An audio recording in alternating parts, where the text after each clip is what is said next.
I know so many of my clients, right? The idea of being well is nothing more than just that, an idea.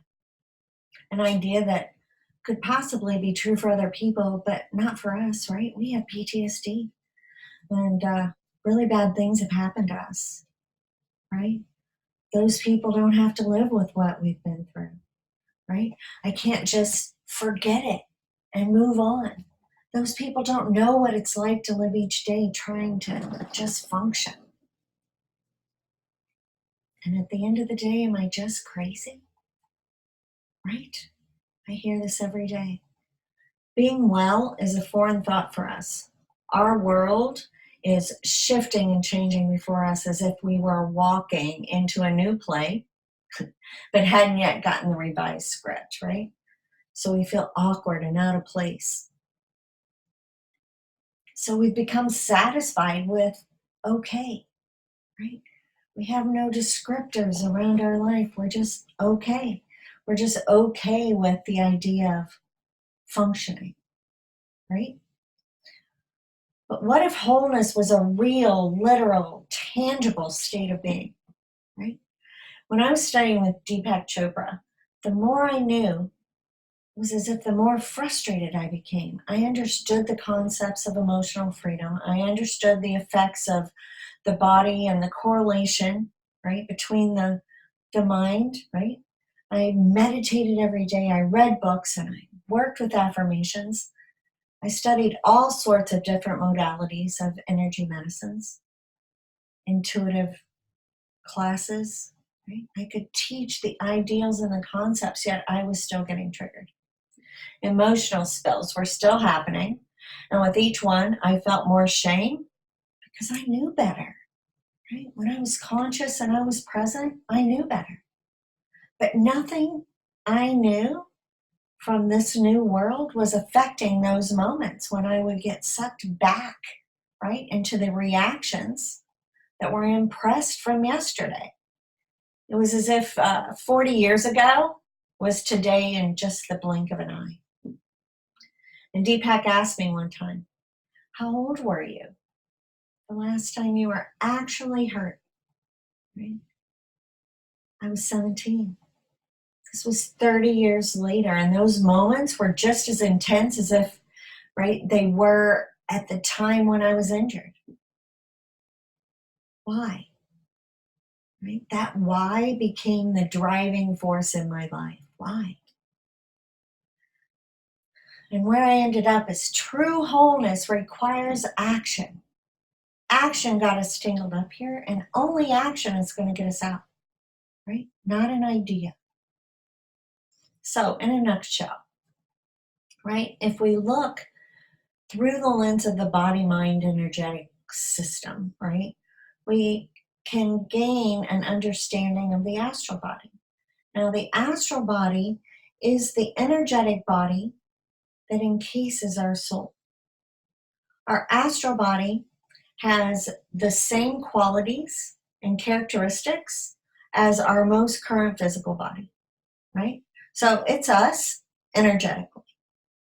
Now, survivors of trauma come forward in the multitudes with claims of being able to witness their entire experience from above, as if they were watching it like a movie, right?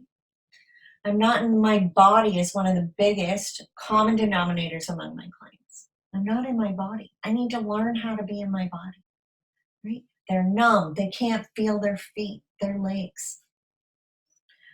So my final psychiatrist says to me, after years of therapy, Cherie, you're not in there. And he just kind of waves his hand at my body. I'm dumbfounded. I'm like, well, if I'm not in here, where am I? And he was like, I don't know. And he's like, I just really, truly don't know how to help you any further. So on that day, he sent me out into the world more lost than ever, right? My emptiness became this hollow bell that was all I could see. Because if this doctor doesn't know where I am, then who does? So I began to dig into what that means, right? You're not in there. And in the psych world, this is a literal disassociation, right? And disassociation is the disconnection or separation of something from something else, or the state of being disconnected, right? I think we all can relate to that feeling. So what's the definition of disassociation for those of us that have had trauma after trauma after trauma throughout our lives, right? And I want to insert here that compounded trauma, right, is what culminates in what the world sees as PTSD most often, that crash and burn space. Now, there are single event traumas, right, and compounded traumas. Both can end up in the action that creates the loop or the cyst on our timeline. I think we all can relate to looping, right? Now, these cysts encapsulate the yuck from our horrible experiences, right? But there's a version of us trapped there that's always calling us back to remember. It's what the flashbacks are, the being triggered, those emotional spills, right? We get sucked back. It's like a magnet, right? So is it an action or just an idea that we're getting sucked back? Right? I believe it's an action. So with this single event trauma, the system has a normal or an optimal running state, right, that it can remember and write itself to or recreate, right? It's looking for normal again. But when trauma is systemic and the person, trauma started from a very young age, right, that person doesn't have an optimal state to recreate, right? The best they have is these peaks and crevices. And their system endures hit after hit after hit until the fractures can eventually culminate in lives of their own, right?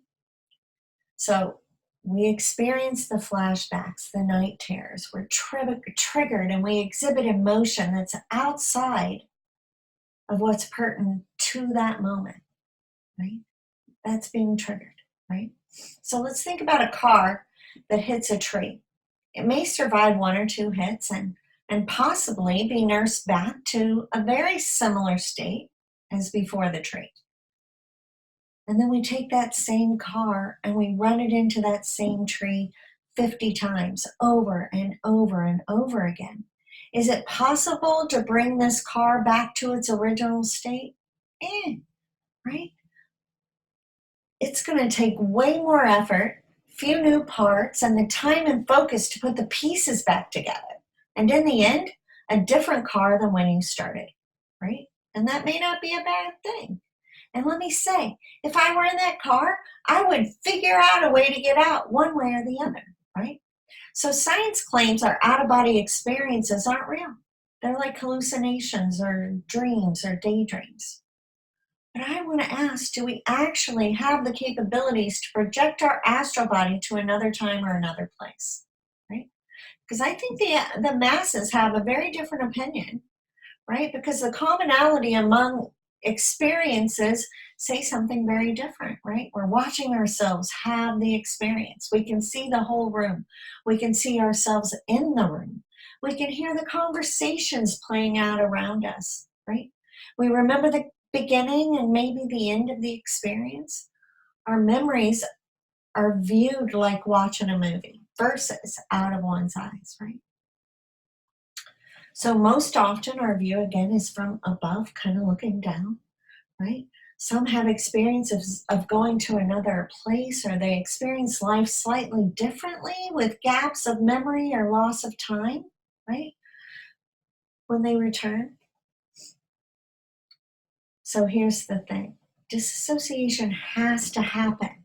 The disengagement of the astral body from the physical body has to happen to be able to travel, astral projector, or quantum jump, right? So when a child experiences something that's too complex for their current programming, right? They have no words to put around and describe their experiences, say sexual violation. The child has no words They have no words to put with the touch. They have no words to put with the physical sensations or the contradiction between what they're feeling and how their body's reacting, right? Or words around what they're thinking. They get out. Just as if we would pull our hand back from a hot burner, or we would get out of that car that was banging against the tree, right? They back all the way out. You know, I laugh. A few years ago, I was taking an astral travel class. I heard about the idea of being able to project our astral bodies through time or across space, right? And I wanted to try it. I thought, wow, I wonder if that idea or that action could be helpful in finding out where I am, right? So I'm sitting there in this class and I'm feeling like it has to be a hoax because I'm really feeling nothing. And I was experiencing the room, you know, just as was normal for me from above, right? Kind of as a whole, seeing myself in the room with everyone else. And I was so focused on trying to do and experience what she was expecting of us that I was blown away when she brought us actually home.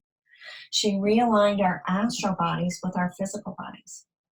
I'm not sure that I can say I ever remember consciously feeling that feeling of being able to see through my eyes and not see the top of my head or the back of my head, right?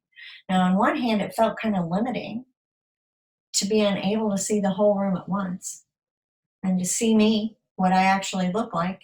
Yet the feelings in my body and the colors and the crispness of everything were just shocking, right? My first time I was out, I was 6 months old. My alcoholic PTSD father was triggered and drinking, and he was left alone with me. I was highly sensitive and empathic and was mirroring back all of his anger and angst. He was highly sensitive, so my crying was triggering him, and I wouldn't stop. And I was haunted by the fear of death, by the need to remember, by some part of me that so desperately wanted me to see her, right? To know that she came back to this body and this life for a reason. My father almost killed me that night. And I remember getting further and further and further away from my body. I remember being sucked back down as my mother came into the room and grabbed me up. And I remember her escaping the apartment. And I remember her being lulled back in, right, as his brain was being bathed with dopamine, right? That always follows those eruptions. And his words were turning soft and being all lovey-dovey and pleading, right? I watched it. I watched it all. You know, I was speaking to this beautiful young woman the other day. She's in the 6th grade. And she was in my office because her father was concerned that she had ADHD. And as we dove in and we talked, you know, she talked about her mom's recent tug of war with a man, right, that is now her husband.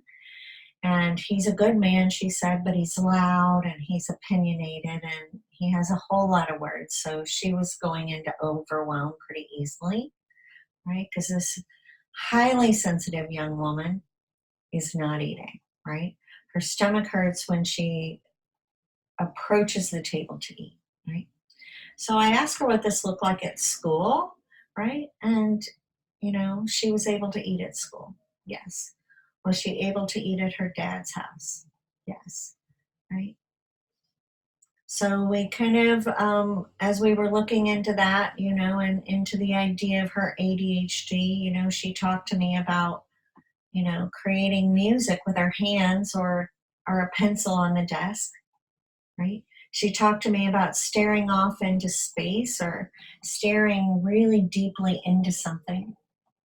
And she said when she did this, she lost all connection with what was going on around her. It looked as if someone went, you know, it actually took someone touching her to bring her back, which was always startling, right? So she felt concerned about it.